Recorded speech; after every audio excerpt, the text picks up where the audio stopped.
Gold trusted gold buyers తాకట్టులో ఉన్న బంగారాన్ని విడిపించి ఈ రోజు ఉన్న మార్కెట్ ధరకే కొనబడును. మరిన్ని వివరాలకు సంప్రదించండి 77107720. జెడ్పీటీసీ ఉప ఎన్నికల్లో హోరాహోరీగా టీడీపీ వైసీపీ పార్టీలు పోటీ పడుతున్నాయి. ప్రచారాలు రేపు సాయంకాలం ముగిసేందుకు మరింత స్పీడ్ పెంచారు ప్రచారంలో. అయితే అధికార పార్టీ పోలీసు వ్యవస్థను గుప్పెట్లో పెట్టుకుని భయభరాంతులు గురి చేస్తారని వైసీపీ ఆరోపిస్తున్న నేపథ్యంలో మనతో మాట్లాడడానికి ఎమ్మెల్సీ రాంగోపాల్ రెడ్డి ఉన్నారు. సార్ చెప్పండి, ఈరోజు పేరు ఎన్నికలకు జరగకుండా అడ్డంకులు సృష్టించడానికి అధికార కూటమి పార్టీ ప్రయత్నిస్తున్నది వైసీపీ. అది వాళ్ళది ఆరోపణ మాత్రమే. గతంలో ప్రజాస్వామ్యబద్ధంగా ఈ నియోజకవర్గంలో ఎన్నికలు జరపనీయకోకుండా, ప్రజలను స్వేచ్ఛగా ఓటు వేయనీయకోకుండా అడ్డుపడి దౌర్జన్యాలు చేసి అక్రమబద్ధంగా గెలిచిన పార్టీ ఈరోజు తెలుగుదేశం పార్టీ మీద ఆరోపణలు చేస్తుందంటే అందరూ కూడా పులివెందుల ప్రాంత ప్రజలు నవ్వుతూ ఉన్నారు. అంటే ఎంత దారుణం అంటే, రాజశేఖర్ గారు 78లో రాజకీయ ప్రవేశం చేసి శాసనసభ్యులుగా అయిన తర్వాత పులివెందులకు మొన్నటి వరకు అన్ని ఎన్నికల్లో కూడా అధికారాన్ని, పోలీసులను, ధనంతో వాళ్ళు ఈ నియోజకవర్గంలో రాజకీయం చేయడం జరిగింది. ఎక్కడ మేము ఇప్పుడు ఇన్ని గ్రామాలు ఉన్నాయి, ఏ ఒక్కరిపైనైనా సరే మేము అక్రమంగా కేసులు పెట్టామా? పులివెందుల జెడ్పీటీసీ పరిధిలో ఉండే గ్రామాలలో ఎవరిపైనా దౌర్జన్యం చేసినామా? కొన్ని సంఘటనలు జరిగినాయి. కొన్ని సంఘటనలు సైదాపురం గ్రామానికి చెందిన సురేష్ కుమార్ రెడ్డి అనే అతను పైన దాడి జరిగింది. అది తెలుగుదేశం పార్టీ సంబంధం లేని వ్యవహారం. అతను తెలుగుదేశం పార్టీకి, వైకాపాకు ఇద్దరికి వ్యతిరేకంగా ఇండిపెండెంట్గా జెడ్పీటీసీ కావాలని చెప్పి పోటీ చేయడం జరిగింది. అంటే ఇద్దరికి ఆయన ప్రత్యర్థి. ఆయనకు గతంలో ఆయన జగన్మోహన్ రెడ్డి గారి కొంత బంధువు కాబట్టి ఆ బంధుత్వాన్ని అడ్డం పెట్టుకుని పులివెందుల పట్టణంలో అనేక ప్రాంతాల్లో అతను దౌర్జన్యాలు, అరాచకాలు, భూదందాలు, సెటిల్మెంట్ చేయడం అనేక మంది శత్రులు ఉన్నారు.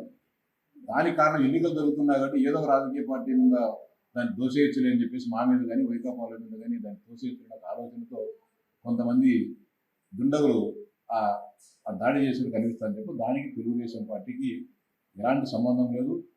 సురేష్ దాడి చేయాల్సినంత మాకైతే వ్యక్తి కాదు, ఈ మండలానికి సంబంధం లేదు. అతని తొండూరు మండలం. ఈ మండలంలో అతని ఓటు ఇన్ఫ్లుయెన్సరో లేకుంటే ఇంకోటి అతను కానీ మేము అతని రాజకీయ ప్రత్యర్థి, వైకాపాలు ఏ విధంగా అతను ప్రత్యర్థిగా భావిస్తున్నారు, మేము కూడా అతని రాజకీయ ప్రత్యర్థిగానే భావిస్తున్నాం. ప్లస్ నల్లగొండవరపల్లిలో జరిగింది సంఘటన. మా పార్టీకి సంబంధించినటువంటి మా నాయకులు కొంతమందిని ఆ గ్రామస్తులను మా పార్టీకి అనుకూలంగా మార్చారు. వారిని మీరు ఎందుకైనా మారుతారో, భవిష్యత్తులో మీరు ఈసారి తెలుగుదేశం లేదా అధికారం ఉందని చెప్పి మీరు మారుతున్నారేమో, భవిష్యత్తులో మీరు తీవ్ర పరిణామాలు ఎదుర్కోవాల్సి వస్తుందని చెప్పి వారిని భయభ్రాంతులకు గురి చేసే సందర్భంలో వారితో మాట్లాడాలి. అక్కడ నుంచి సమాచారం వస్తే వాళ్ళతో మాట్లాడాలి, వాళ్ళకి అండగా ఉండాలని చెప్పిన చిన్న ఘర్షణ జరిగింది. ఘటన జరిగిన మాట వాస్తవం. ఇద్దరు పరస్పరం తోచుకున్నారు, అప్పుకున్నారు, మాట పెరిగేసి చిన్న సంఘటన జరిగింది. దానిపైన పోలీసులు కేసులు నమోదు చేసినారు. దానిపైన దర్యాప్తు జరుగుతుంది. ఇంకా ప్రజాస్వామ్యబద్ధం అంటే ఎప్పుడైనా సరే స్థానిక సంస్థల ఎన్నికల్లో కానీ లేదా సార్వత్రిక ఎన్నికల్లో కానీ ఎన్నికల సంఘాలు ఇండిపెండెంట్లకు సెక్యూరిటీ కల్పించిన సందర్భాలు ఎక్కడ ఉంటే మొట్టమొదటిసారిగా ఆంధ్రప్రదేశ్లో పులివెందులలో పోటీ చేసే స్వతంత్ర అభ్యర్థులందరికీ కూడా పోలీసు బందోబస్తును గన్మ్యాన్లను ఇవ్వడం జరిగింది. అంటే కారణం ఏమి? ప్రజాస్వామ్యబద్ధంగా ఎన్నికలు జరగాల, పోటీ చేసి ప్రతి ఒక్కరికి కూడా రక్షణ కల్పించాలనే ఆలోచనతో వాటన్నిటిని కూడా రక్షణ కల్పించడం జరిగింది. ఈరోజు వైఎస్ఆర్సీపీ మేమైనా పోలీసులు పదుల సంఖ్యలో వచ్చేసి బందోబస్తు రక్షణ కల్పిస్తారు. ప్రస్తుతానికైతే ఎలాంటి సమస్యలు కానీ లేవు. కేవలం వాళ్ళది ఒకటే, మేము ఎన్నికల్లో ఓడిపోతున్నాం కాబట్టి ఏదో విధంగా నెపాన్ని అధికార పార్టీ మీద, పోలీసుల మీద దొబ్బేసి వాళ్ళు ఎన్నికల్లో బహిష్కరణ చేయాలని చెప్పి ఒక ఆలోచన ఉంటుంది మాకు స్పష్టంగా. అంటే వాళ్ళు వైసీపీ పార్టీ చెప్తుంది, కూటమి పార్టీ నాయకులకు ఓటమి భయం పడుతుంది కాబట్టి మా కార్యకర్తల మీద దాడులు చేస్తున్నారు, నల్లలు పోగొడుతున్నారు, గొడవలు ఘర్షణ వాతావరణం సృష్టిస్తున్నారు, పోలీసులు అడ్డు పెట్టుకుని చెప్తున్నారు. ఇప్పుడు 2004లో రాజశేఖర రెడ్డి గారు ముఖ్యమంత్రి అయినారు. 2005లో మున్సిపల్ ఎన్నికలు జరిగినాయి, సహకార సంఘాల ఎన్నికలు జరిగినాయి. ఇదే పులివెందులలో మేము 26 వార్డులకు పోటీ చేసాం. ఒక 7-8 వార్డులు మేము గెలిచే పరిస్థితి ఆరంభించింది.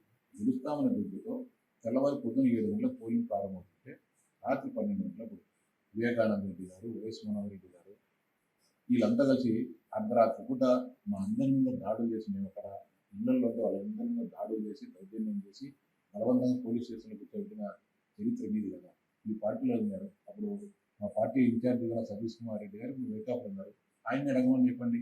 నేను ఆయన నాగవర్ధన్ రెడ్డి చెప్పి మా పార్టీ సానుభూతి పరంగా ఆ ఇంట్లో ఉంటే మా 1000 మంది పోలీసులు గుండాలు ఇద్దరు కలిసి దాడులు చేసి రాళ్ళు చేసి మమ్మల్ని అందరినీ మా అందరూ దాడి చేసి మళ్ళీ తర్వాత తీసుకుంటే పోలీస్ స్టేషన్లో కూర్చోబెట్టింది మర్చిపోతే ఎట్లా.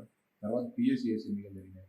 మేము ముఖ్యమంత్రిగా ఉన్నప్పుడు మీరు సొసైటీలో పోటీ చేస్తారని చెప్పి మా మీద దాడులు చేసిన సంఘటనలు మర్చిపోతే ఎట్లా. ఆ కేసులు కానీ ఇంకా అట్నే ఉన్నాయి. 20 సంవత్సరాలు అవుతున్నా కూడా ఆ కేసులు ఇంకా హత్య కేసులు మా మీద అన్యాయంగా వెళ్తున్న హత్య కేసులు ఈ రోజు కూడా పూర్తి కాలం మేము అందరం తిరుగుతాను. అంటే ఆ రోజు వాళ్ళు కేసులు పెట్టారు, లోపల పంపించారు కాబట్టి ఈ రోజు కక్ష కట్టి చేస్తున్నారు. వాళ్ళు మాట్లాడే దాంట్లో ఈ రోజే ఏదో ప్రజాస్వామ్యము పోలీసులు ఉన్నట్టు గతంలో ఎప్పుడు మేము దుర్వినియోగం చేయనట్టు మాట్లాడుతున్నారు వాళ్ళు. వీళ్ళకి ఆద్యులంతా మీరే. దీని దౌర్జన్యానికి ఆది పురుషులు మీరే, అరాచకానికి ఆది పురుషులు మీరే, రిగ్గింగ్తో ఆది పురుషులు మీరే.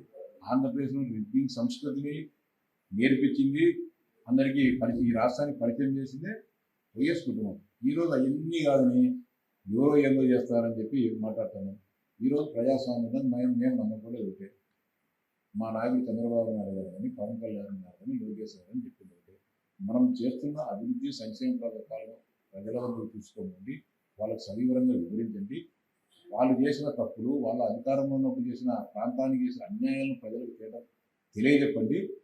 ఆ విధంగా ముందుకు పోయి ప్రజల మనసులో జరుగుతుందని చెప్పారు. మేము అదే చెప్తాను. ఇప్పుడు 1978లో రాజశేఖర రెడ్డి గారు ఎమ్మెల్యే అయినప్పటి నుంచి ఎర్రబల్ల చెరువు నీళ్లు తీసుకొని వస్తాను అని నినాదం. ఇప్పుడు దాదాపు 45 సంవత్సరాలు అవుతాము. నీళ్ళు ఎందుకు తీసుకుని రాలేకున్నారు? ఆ కుటుంబం నుంచి 2 ముఖ్యమంత్రులు ఉన్నారు. రాజశేఖర రెడ్డి గారు ఎందుకైనా ప్రయత్నం చేయలేదు. అప్పుడు చిత్రావతి బ్యాలెన్సింగ్ వరకు లిఫ్ట్లు రెడీ అయినాయి కదా. అదే సమయంలోనే ఎర్రబల్ల చెరువు లిఫ్ట్ పెట్టింటే ఈరోజు నీళ్ళు వచ్చాయి కదా అటు సైడ్ నుంచే. ప్లస్ జగన్మోహన్ రెడ్డి ముఖ్యమంత్రి అయిన తర్వాత కూడా వేల కోట్ల రూపాయలు రకరకాల పథకాలు కనిపెట్టి ఇక్కడ మంజూరు చేసినారు. అయితే 250 కోట్ల రూపాయలు అయ్యి పథకం ఎర్రబలిచ్చారు. టెండర్లు పిలిచారు, పనికి ప్రారంభించారు, మొత్తం బిల్లులు చేస్తున్నారు. సివిల్ వర్క్ చేయకుండా వెళ్ళిపోయినారు పెద్దిడి కంపెనీ. ఎందుకని 5 సంవత్సరాలలో 250 కోట్ల రూపాయలు ఖర్చు చేయలేని దౌర్భాగ్యకరమైన దుస్థితిలో అప్పటి ముఖ్యమంత్రి ఉన్నాడు, ఈ నియోజకవర్గ శాసనసభ్యులు ఉన్నాడు. తప్పేవాడు అని నేను మాట్లాడతాను. 4 దశాబ్దాలుగా ఆ కుటుంబానికి కలిసి కొట్టుకున్నటువంటి ఇక్కడ ఎలాగైనా సరే టీడీపీ జెండా ఎగరేయాలనే ఉద్దేశంతో ఈ పోలింగ్ బూతులు కూడా మార్కెట్ పడిపోయాయి. ఒక ఊరు నుంచి మరో ఊరికి ట్రాన్స్ఫర్ చేసే కొన్ని ఓట్ల అనేది చెప్తున్నారు. రాజకీయాల్లో వాళ్ళగా 40 సంవత్సరాలు ఉన్నారు.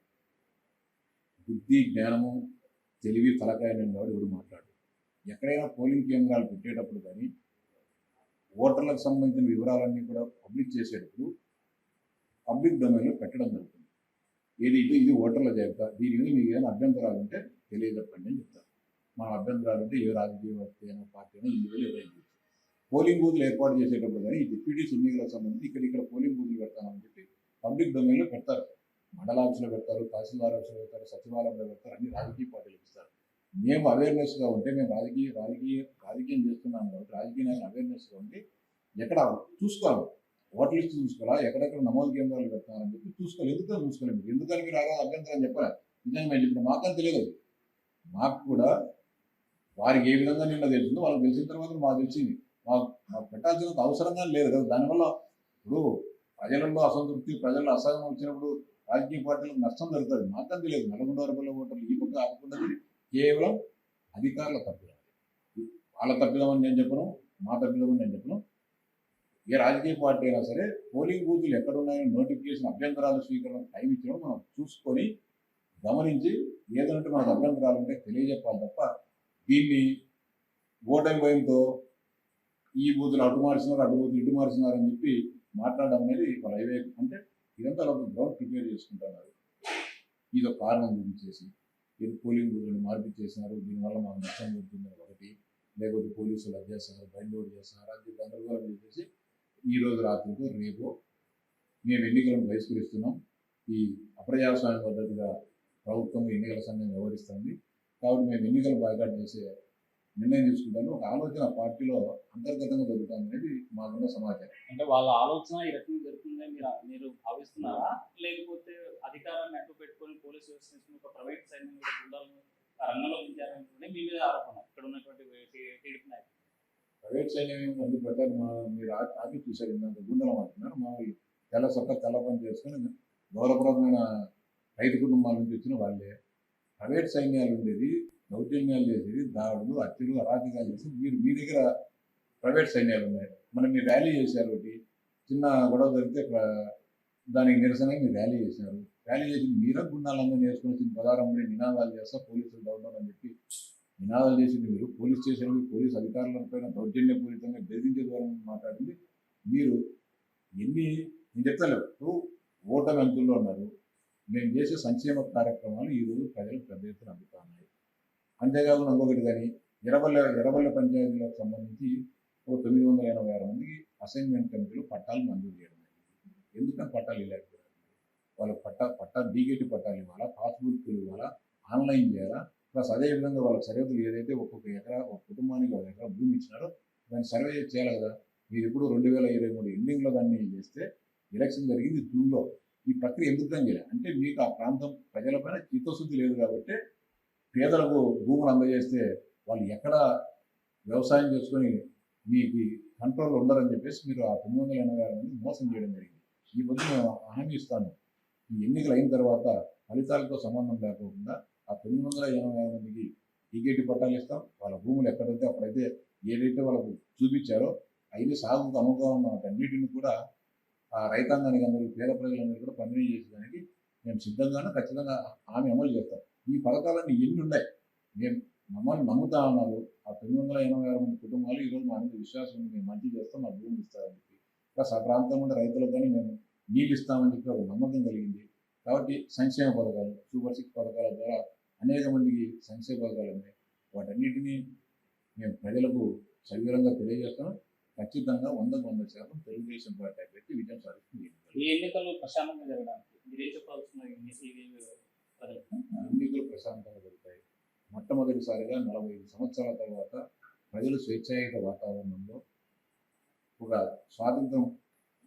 ఈరోజు స్వాతంత్రం వచ్చింది పులివెందుల మండల ప్రజలకు. ఆ స్వాతంత్రం వచ్చిన స్ఫూర్తితో ఎవరి ఓటును వారు మీకు నచ్చిన వ్యక్తికి, నచ్చిన పార్టీకి స్వేచ్ఛగా ఓటేసుకోమని చెప్పి విజ్ఞప్తి చేస్తాను. మేము మంచి చేస్తామని చెప్పి పులివెందుల మండల ప్రజానికి విజ్ఞప్తి చేస్తాను. మా విధానాలు, మా సంక్షేమం, అభివృద్ధి, ఈ ప్రాంత అభివృద్ధి కోసం మేము ఇచ్చిన హామీలు కానీ మేము మాకున్న చిత్తశుద్ధిని నమ్మి మా ఓటేయమని చెప్పి మేము అప్పీల్ చేస్తాను. ఖచ్చితంగా మా అప్పీల్ను, మా విజ్ఞప్తిని మండల ప్రజల సహృదయంతో స్వీకరిస్తారని భావిస్తున్నాం. ఖచ్చితంగా 100% 12వ తారీఖు జరిగే ఎన్నికల్లో తెలుగుదేశం పార్టీ అభ్యర్థిని లతా గారు గెలవడం జరుగుతుంది అత్యధిక మెజారిటీ. మొత్తంగా చూసుకుంటే 40 ఏళ్ల తర్వాత పులివెందుల నియోజకవర్గానికి స్వతంత్రం రాబోతుంది. మొదటిసారిగా ప్రజలు ఓటు హక్కు వినియోగించుకునే పరిస్థితి వచ్చింది. అయితే ఈ ప్రశాంతమైనటువంటి వాతావరణంలో ఎన్నికలు జరగకుండా చూసేందుకు వైసీపీ కుట్రపూరితంగానే అల్లరి సృష్టిస్తుందని చెప్పేవారు. విడుదల ఇన్సైట్తో హుసేన్ ఆర్పి కడప పులివెందుల. తెలుగులో న్యూస్ కి ఫాస్టెస్ట్ యాప్ ఇప్పుడు టోటల్లీ న్యూ అవతార్లో జస్ట్ 5 seconds లో కంప్లీట్ న్యూస్. సోషల్ మీడియాలో ట్రెండ్స్ కి one stop solution. Live TV app voice search option తో ఇప్పుడే డౌన్లోడ్ చేయండి లేదా అప్డేట్ అయిపోండి. యాప్ లింక్ డిస్క్రిప్షన్ లో ఉంది.